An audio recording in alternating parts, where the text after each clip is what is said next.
Hi, welcome back to The Pillars. I'm Sergeant Joe. And I'm Tech Sergeant Jacqulyn. And we want to talk about resiliency today, the buzzword for many years now. So we know that resiliency is this huge word that's encompassing anything and everything that have to do with the 4 pillars, your personal wellness. It could be social, spiritual, but we think there's some misconception. Yeah, sometimes when people hear resiliency, I think they think, first of all, it's just a buzzword, but maybe they can't find a way to apply resiliency to their lives. Yeah. And well, what I hear is that, resiliency is this concept that is kind of this long-term marathon that we're running, right? And we have to survive it daily. And I think what we need to realize is that it's not about surviving whatever you're going through, but really, what's the term, like enduring?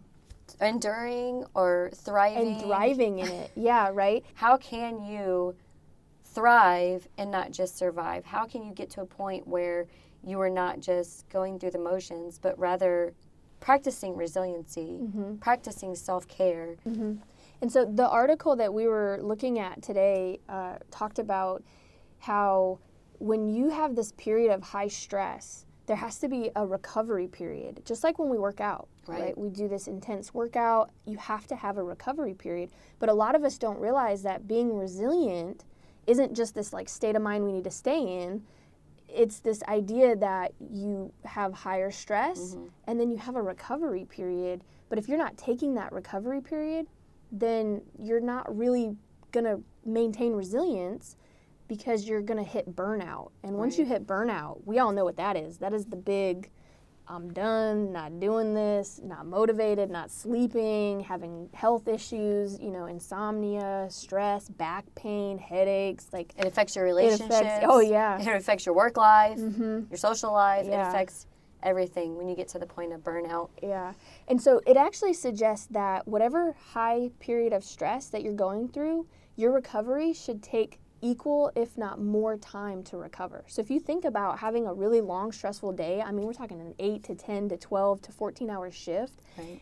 We're talking you need that minimum back, which is hard to find time. True. I'm not going to lie, Yep. Especially if every day is a race, right? Every day seems to be that marathon. Right. So I think, you can take it in bits. 30 minutes of resilience, 30 minutes of meditation, 30 minutes at the gym. There's a lot of things that you can do.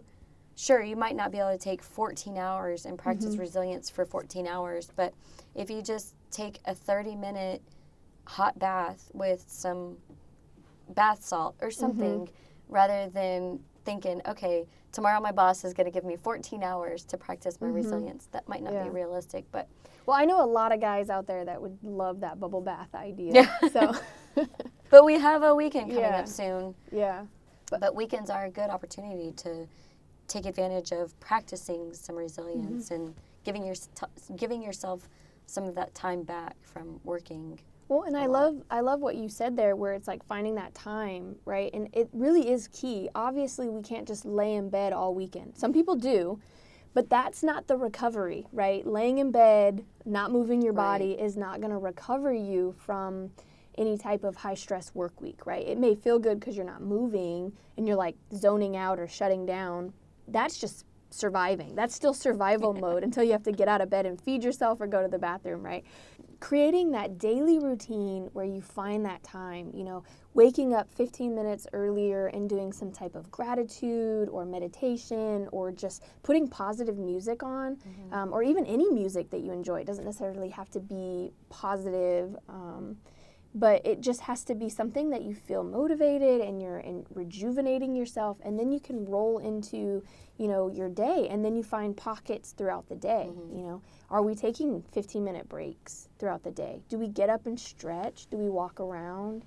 Do we take a lunch? Or do you eat at your desk all hunched over in sadness and darkness, right? In some of these skipped areas. Are we stepping outside to, get some sunshine, take some fresh air? These are things that we can build in.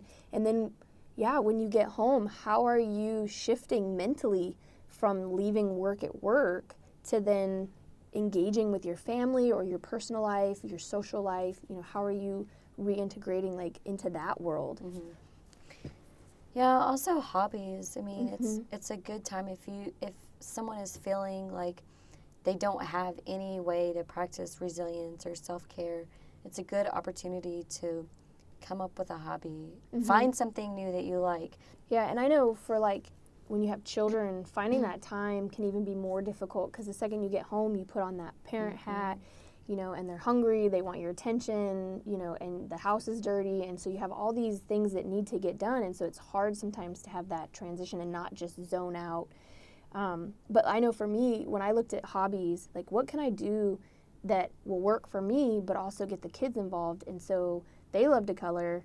I wasn't necessarily wanting to color what they were coloring, but going out and picking a few of those like adult coloring books or just anything that interested me, we sit and we color and we talk. And to me, that time was so valuable that we can almost tell like when we don't color, we're like, we need to get the coloring books That's back really good. out. That's a really great idea. Sometimes, admittedly, I put my kid down to bed a little bit early. Just so I can have a few extra. I mean, it's not like 2 hours early, but 15 minutes early should be okay to go to bed 15 minutes early for me to get an extra 15 minutes, you know, of time to myself.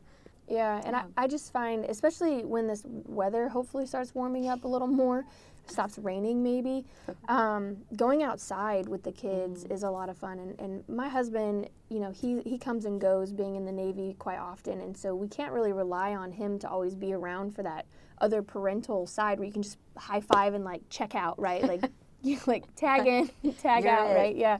And so sometimes with the kids, it just gets to this point where you're just like single parenting it so often. You're like, what else can I bring into this? And so getting outside, you know, getting them out and active, putting the phone down, I know helps a lot. You know, turning the ringer on to vibrate and just whatever, you know, deals. Disconnecting. Yeah, I mean, we're in the world of screen, right? Our phones are always readily accessible. Yeah, managing expectations, you know, especially when you're under this idea that, and we see this in our job. Every email we get is like, fire, fire, fire. And I don't know how you have so many fires and the place didn't burn down yet. Like, you know, it's like everything can't be a priority or an emergency. We have to have a way of gauging what's really important and what's maybe not so much important. And we have to do that in our lives too, you know. Like, there's been several times where I look at the dishes and I'm just like, not important. Like, I'm gonna go, you know, do something with the kids and we'll just have to do these dishes later. But if everything is a constant fire, you know, like feeling like you need to get so much of the stuff done, you're just overextending yourself, which leads right into that burnout. Burnout, right. And burnout is not fun to try to come back from because that takes even longer. Yeah, and talk to leadership. You know, let them know, like, hey, this has been a difficult week and I'm not feeling it 100%. I don't need time off of work, but you know, I'm feeling a little sluggish, so if I could get any type of, you know, accommodation to that, you know, little just space to, you know, and then I'm going to bring it back next week, and I'll keep you updated. I would rather have my troop tell me that than for me to consistently maybe find things that he's not doing or something, and then jumping to conclusions and then getting all over him. He just may be experiencing, some fatigue. But I think it's good to just, you know, continue doing what you're doing. If you're progressing well, keep it up. And, you know, it's a struggle sometimes. So hang in there.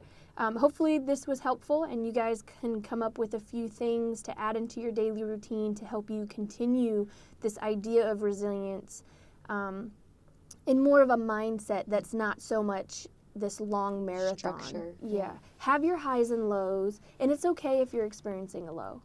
Well, thank you for listening to The Pillars. I'm Sergeant Johanna. And I'm Tech Sergeant Jacqulyn. And we will see you next time.